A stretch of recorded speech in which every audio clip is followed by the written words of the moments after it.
Testing 1, 2. This is Mr. Nobody. This is my first podcast.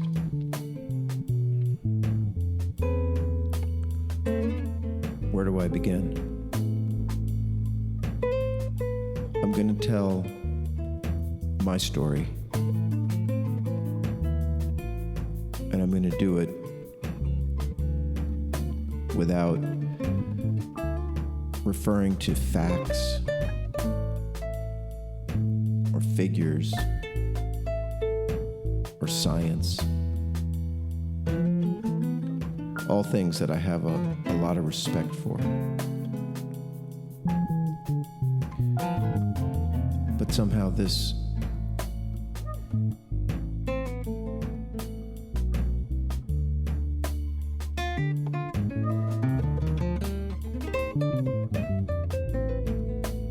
it doesn't want proof. It doesn't make me feel differently to know that there's science or studies. This is the story of grief, maybe of shame,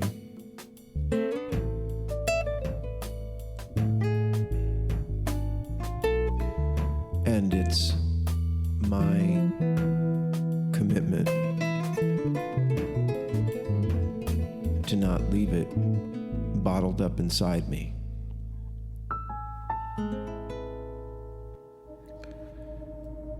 In some ways, it's a memorial, the only one I could consider doing.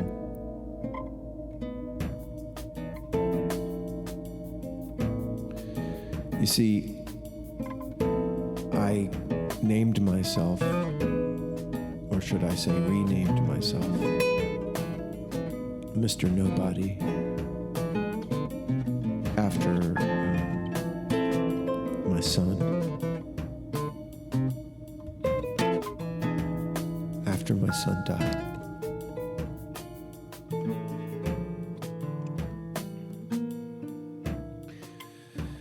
It just felt right.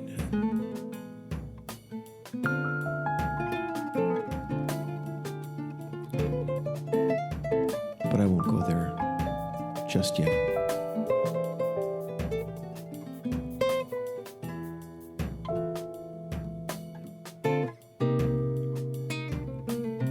We all have identities. We all have faces that are unique and one of a kind.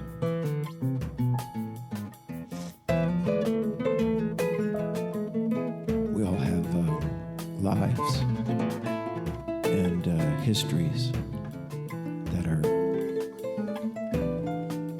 just yours, just mine.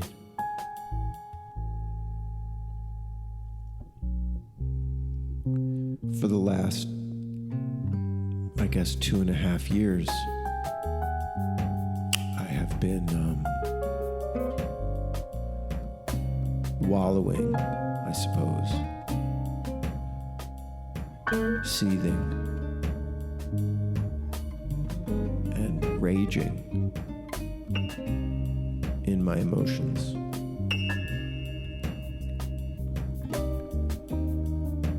A lot of that has been self-pity, like feeling sorry for myself.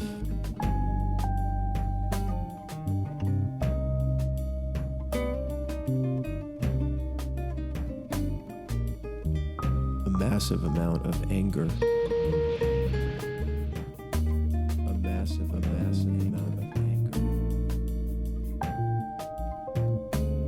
A massive amount of anger. Which I'll get into.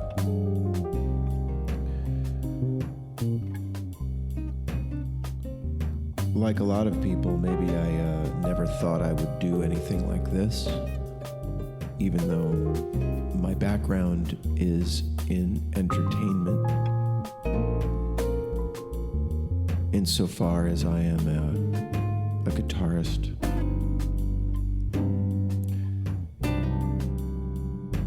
I've been an actor. I don't call myself one anymore. But I've had a lot of time on stage in front of audiences.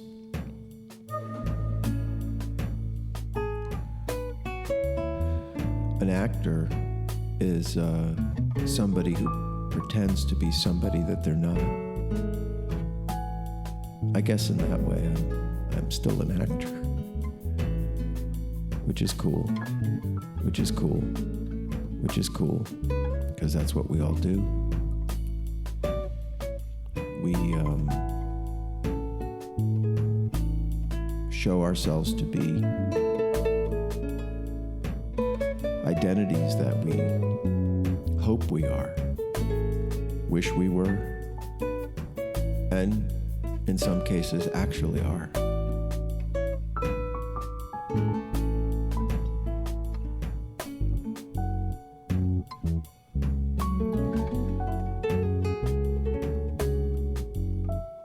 Like a lot of people who have had some tragedy in their life. I was reborn when I got a phone call one night right around midnight, 2 minutes to midnight. And you know when the phone rings at 2 minutes to midnight, it's never a good thing.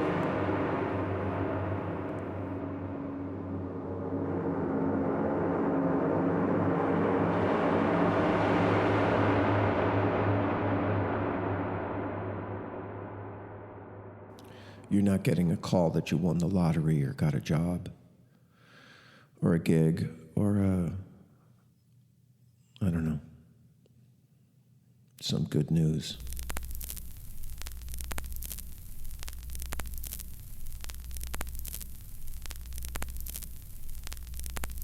The police in a town where I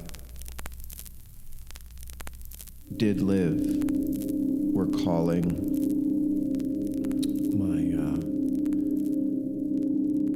my tenant who was living in the house that I raised my 2 children in. That's what he told me on the phone. He didn't know anything, but the police were trying to call him, looking for me. And I called the local police, and they gave me the number of another police station in Georgia, where my son moved and was going to school and was going to school and was going to school.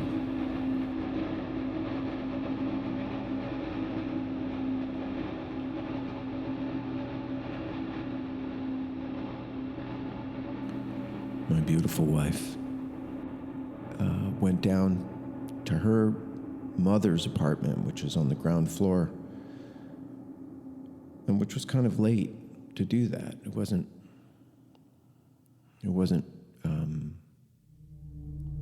just wasn't typical at that hour that she would go down there.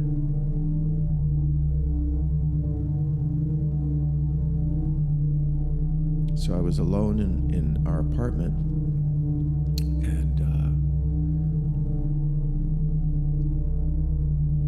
there was a homicide detective on the telephone. There was a homicide detective on the telephone.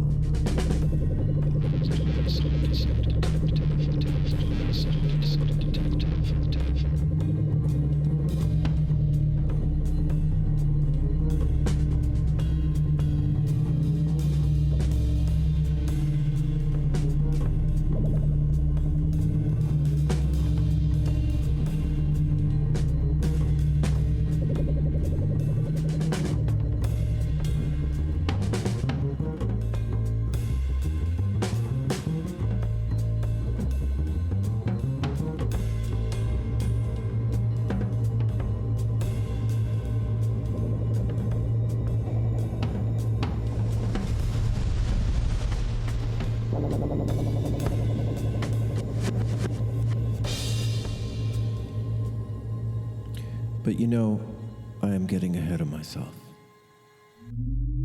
Let me backtrack. 24 hours.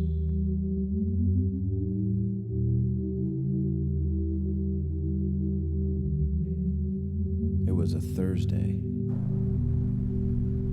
I remember I took off from my regular job, which is I'm an art director for composers. It's probably the best way to say it. I tell composers I want more of this and less of that, help them focus, what have you. It's a good job that I got from a previous guitar student who owned the company.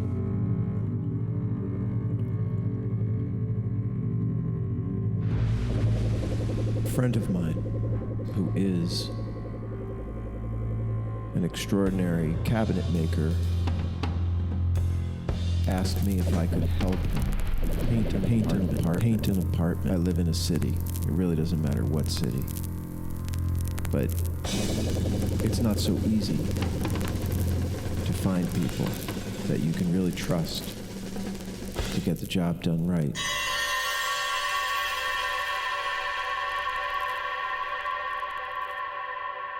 Paint an apartment.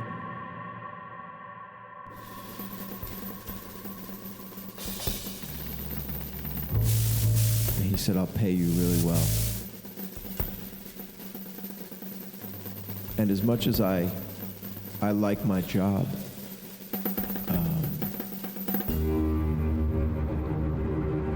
I sometimes crave the feeling of just working, putting in my headphones, and just kicking ass on some job that requires a lot of physical energy. So the combination of helping my friend who needed it and knowing that he would pay me well, I took the job. So I took the day off of work to go work.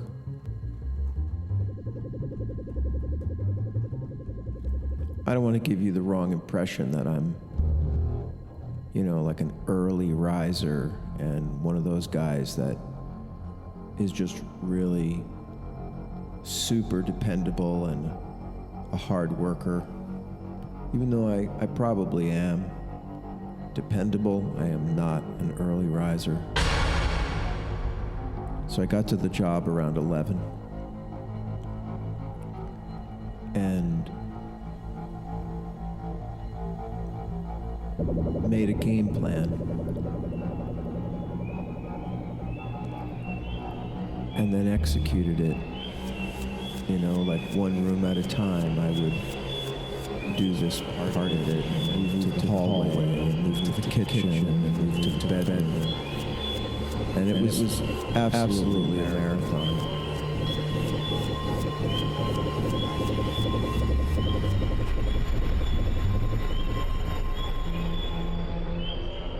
I think I worked like 14 hours. Because I didn't get out of there till about 1 in the morning.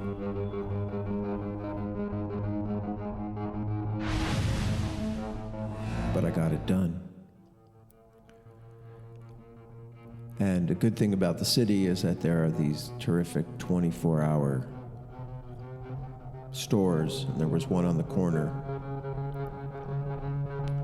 And I got myself some food, and I got a beer. And to this day, I still see that beer in all of the stores, and I can't drink it.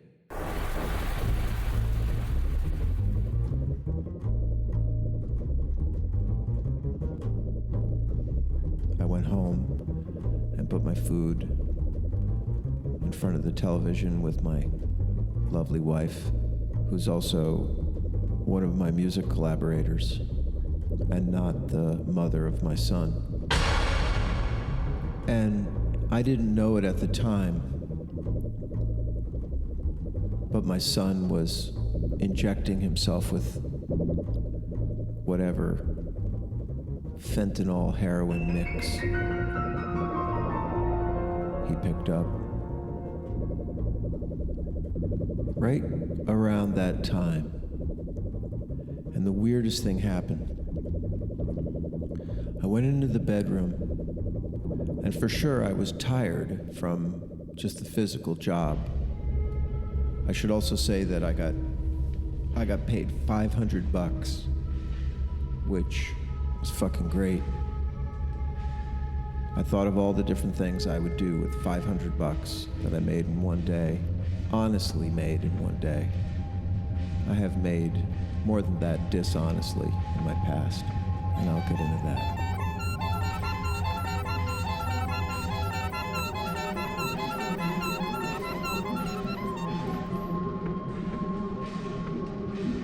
Anyway, I went down the hall. We live in this little apartment.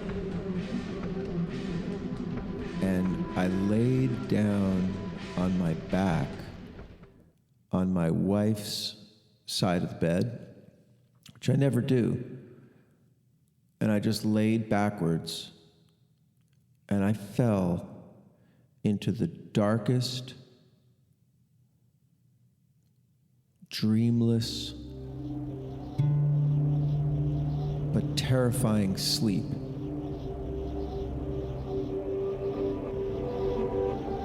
And it lasted,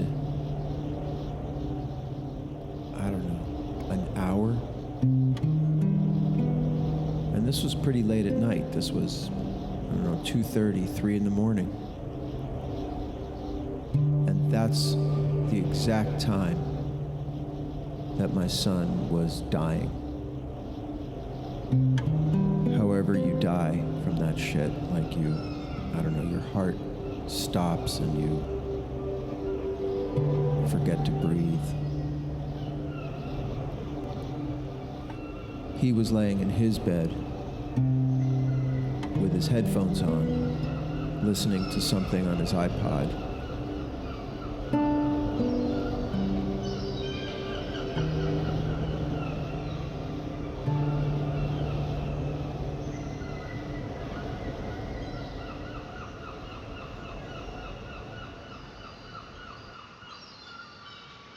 He had just finished playing softball with his roommates a couple hours earlier, took a shower, went into his room, and evidently shot this bullshit up.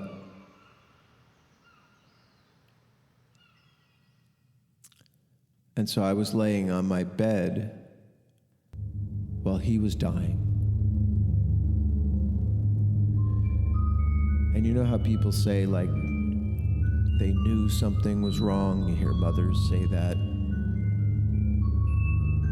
when something terrible has happened to one of their kids.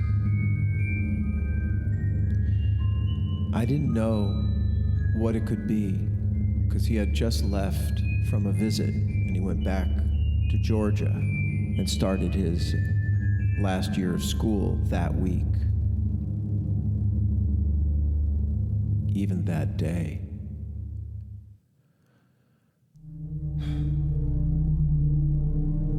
And so we both kind of died, because I felt like I was dead. And there was a terrible feeling. A dark, awful feeling in me.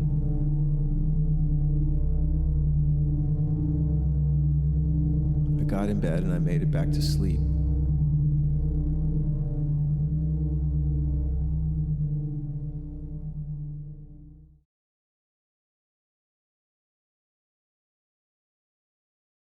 And the next day, I went to work,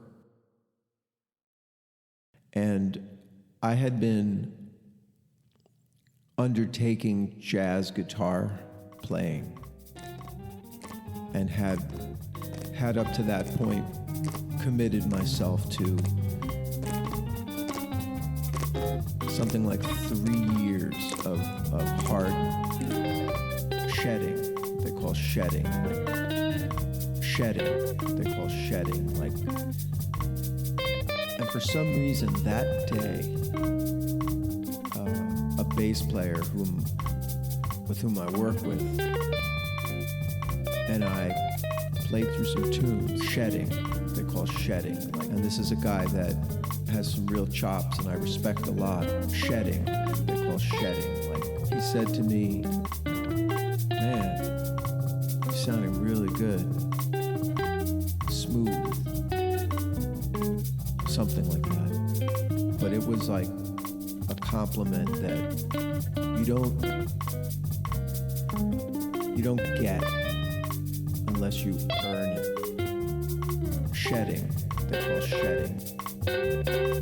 Unless you earn it. I'd been like a freight train working on this stuff. Shedding, they call shedding.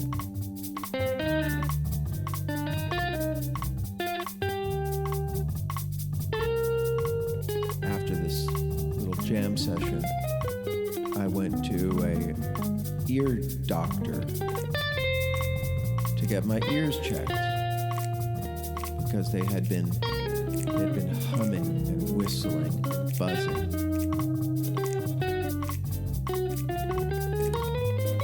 And when the doctor got through with me, it was like a weight was lifted off my shoulders because the sound was like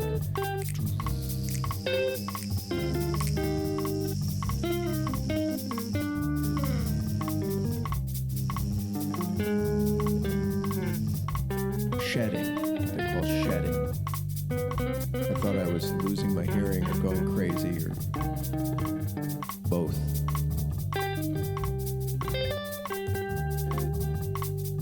Yeah.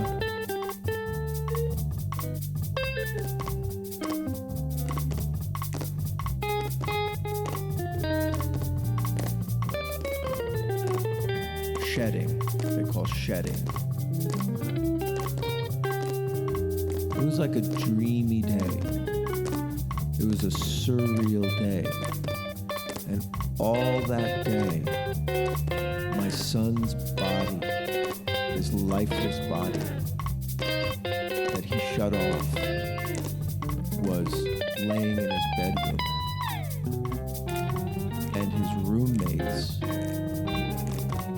were wondering why his car was in the driveway. Because that was unusual. And they knew he had school. And his door was closed. So I guess around 7 or 8 o'clock at night, they opened the door.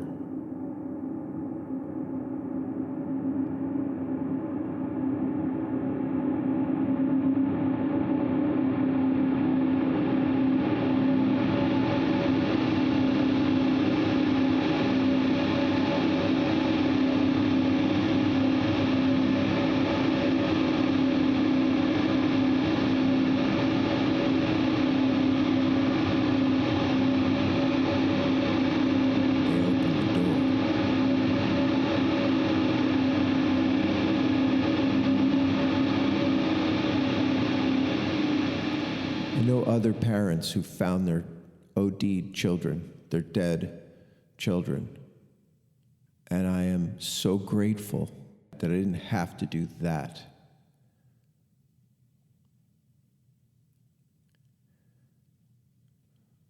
The horror of that. But I remember being really angry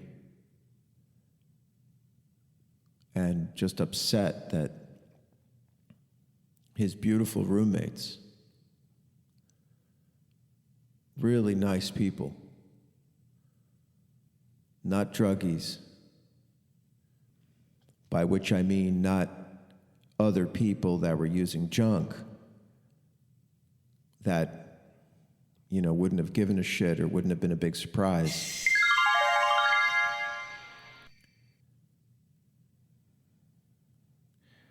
They were surprised. Because my son did not seem like a candidate, at least at this time in his life, for this kind of outcome.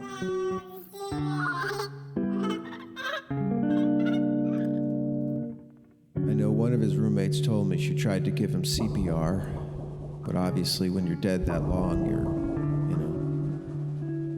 you're dead. I was going through this dreamy day. I hadn't spoken to my son since the day before he killed himself. I looked at the clouds today while driving.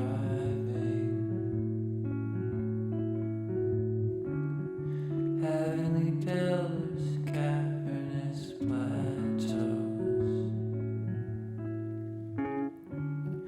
One was a fortress of heavens and shadows.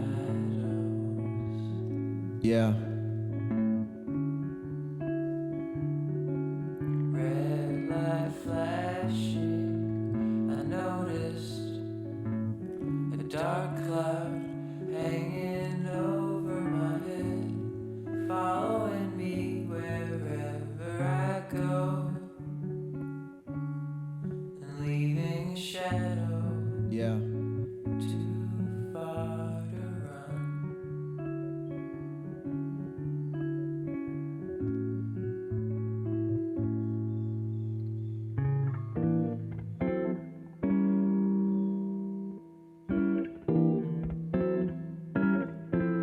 We live in a land of fallen angels, suspended.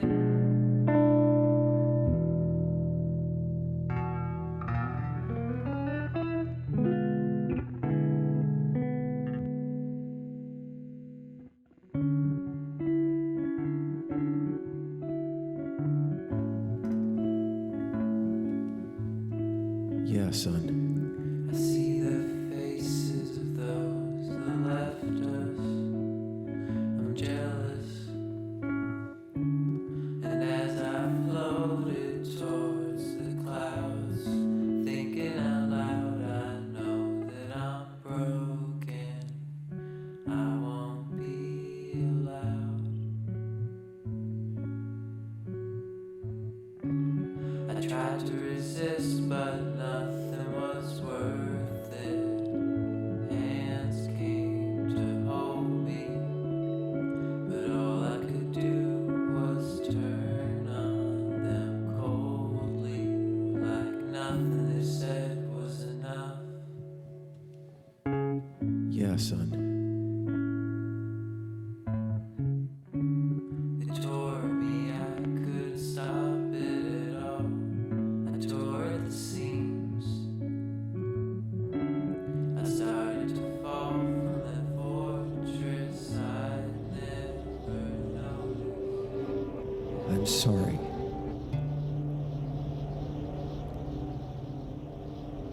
I'm sorry I couldn't save you.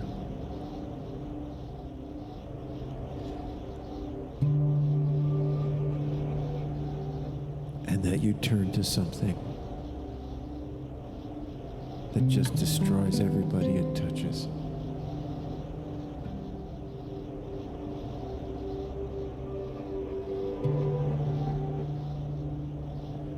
And everybody who welcomes it into their life.